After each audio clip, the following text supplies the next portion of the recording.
today we are going to be talking about binary in the computer science curriculum.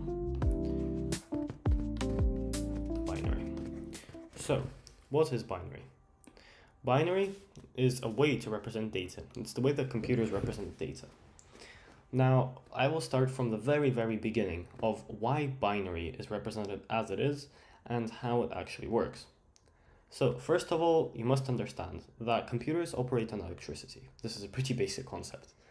And with electricity, there are two positions. The first one is that there is current. There is current. The second, that there is no current. Now, in binary, we represent a switch where there is current with a 1 and a switch where there is no current with a 0. Let's focus on more important stuff. So, very often, and this is usually the first, so question 1 to question 5 in the past paper, they ask you to convert denary to binary. So how do you do that? In the GCSE, binary is usually represented as 8-bit binary. So there is 8 bits, 0, 0, 0, 0, 0, 0, 0, 1. This is 8-bit binary. Remember, a bit is just one number. 4 bits are called a nibble, and 8 bits are called a byte. This is all that you'll need to know for today's video, because I'll keep on referring to these terms. Okay, so how do you convert denary to binary? Very simple. We have to draw a nice little table. And even when I sat the exam, I kept on drawing this table just not to confuse myself. Because otherwise it's really simple to get confused. 1, 2, 3, 4, 1, 2, 3, 2, 3, 4, 1, 2, 3. Oh, I went too far. You can see I have not drawn these tables in a long time. Okay, so you take a number. Let's say we're converting the value 256. No, that's a boring one.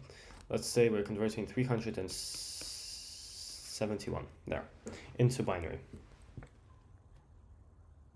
Oh my god, this can't be cheat. Let's say we're converting 112 into binary. How do we do that? We start from left to right, as if we're reading this. So we go, okay, does 128 fit into 112? No, it doesn't. So we put a 0.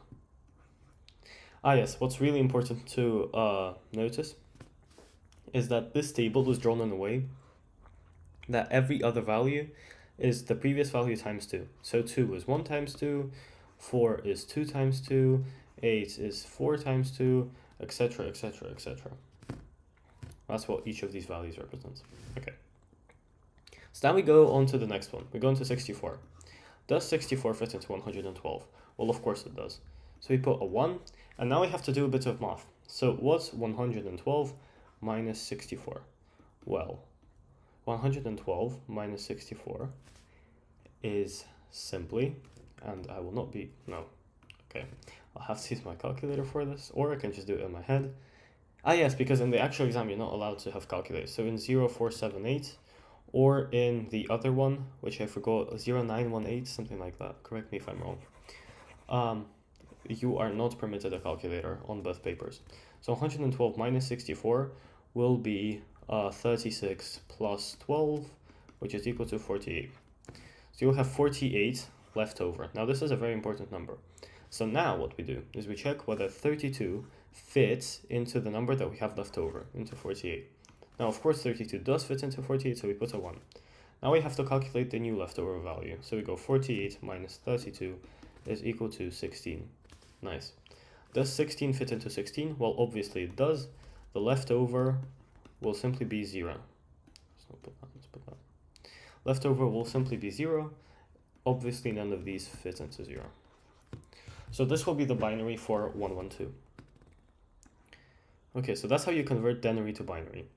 Now, how to convert binary to denary? It's a very similar process. So let's say we've got the binary string 1011 0, 0, 1, 1. How do you convert this into denary?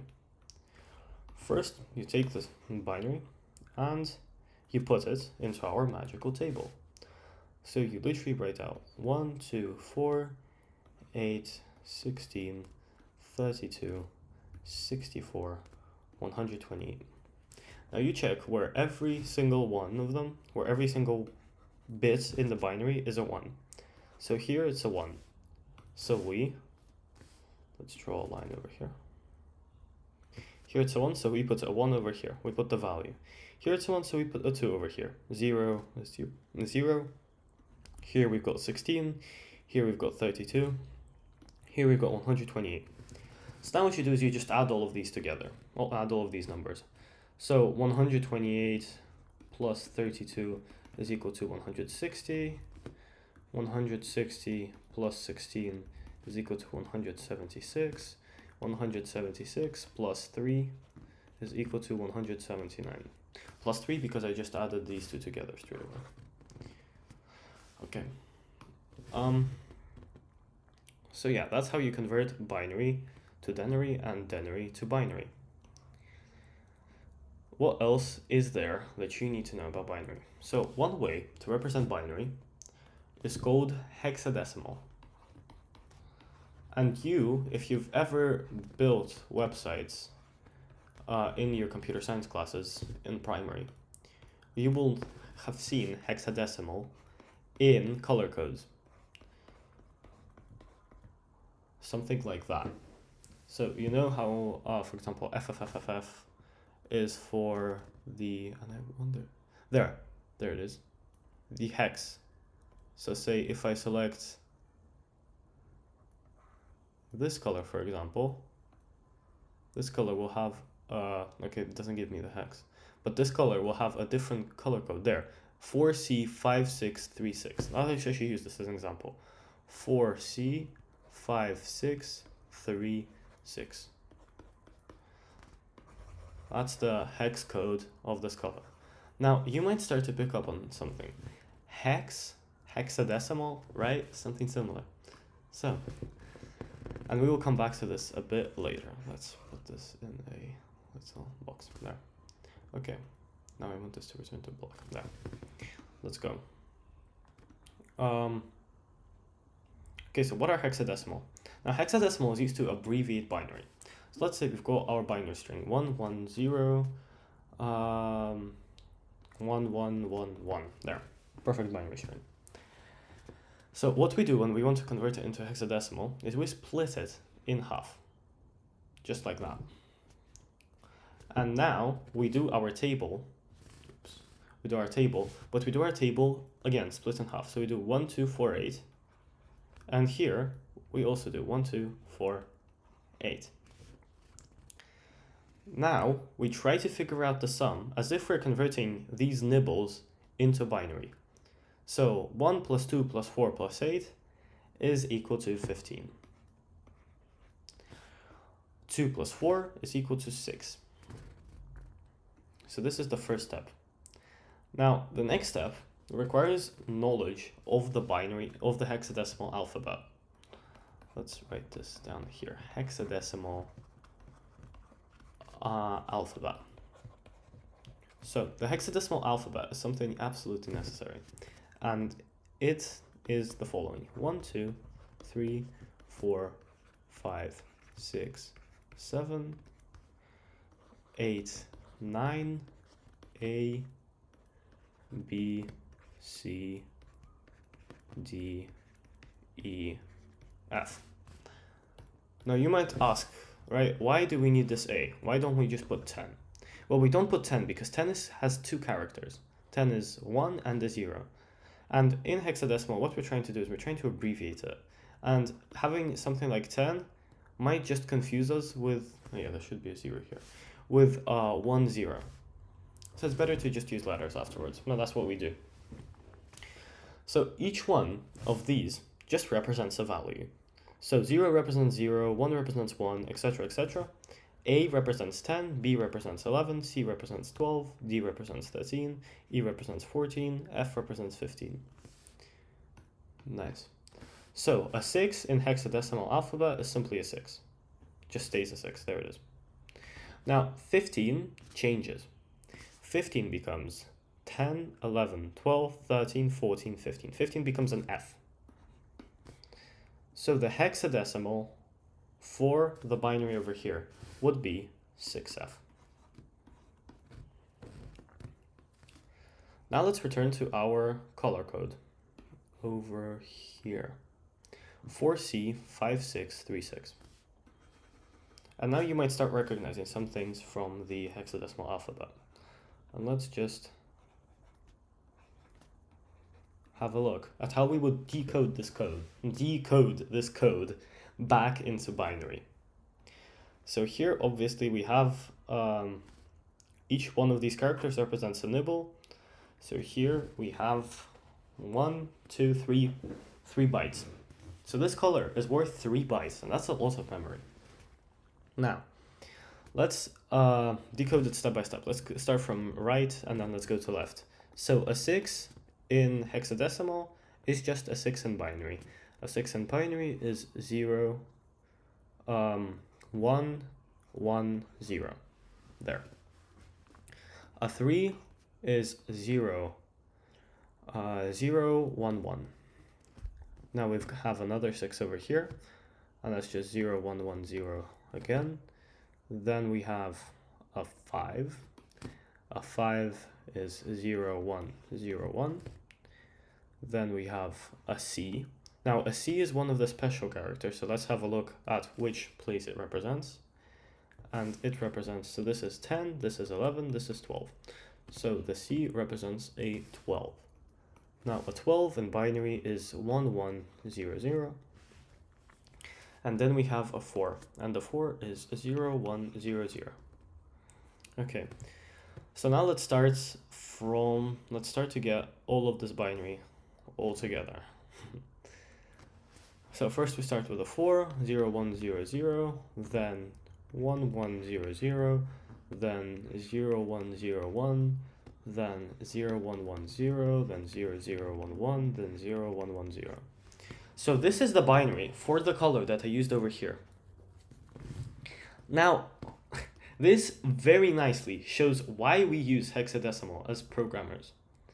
Because putting in 4C5636 is much simpler than putting in 0, 1, 0, 0, 1, 1, 0, 0, 0, 1, 0, 1, 0, 1, 1, 0, 0, 0, 1, 1, 0, 1, 1, 0. It's just so much faster. And so this is one of the reasons why we use hexadecimal. It is to abbreviate binary. And I've seen many past papers where they ask, state 3 reasons why programmers use hexadecimal. And in the IGCSmart computer science course that we are doing in February of 2025, we will cover how to answer those kinds of questions. So please, if you have the time,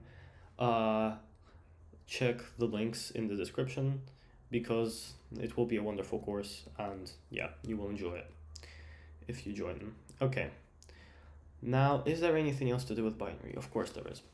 There is something called 2's complement.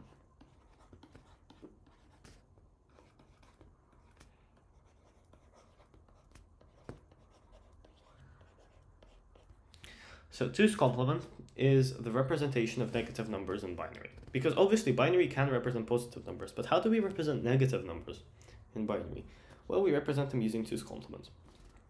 Now 2's complement is a very simple theme, and this will be the last topic of this lesson, so don't worry, I will try not to make this video very long. And 2's complement has 3 main steps. The first one is flip.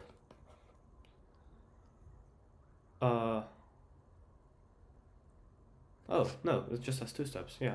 Flip and add 1.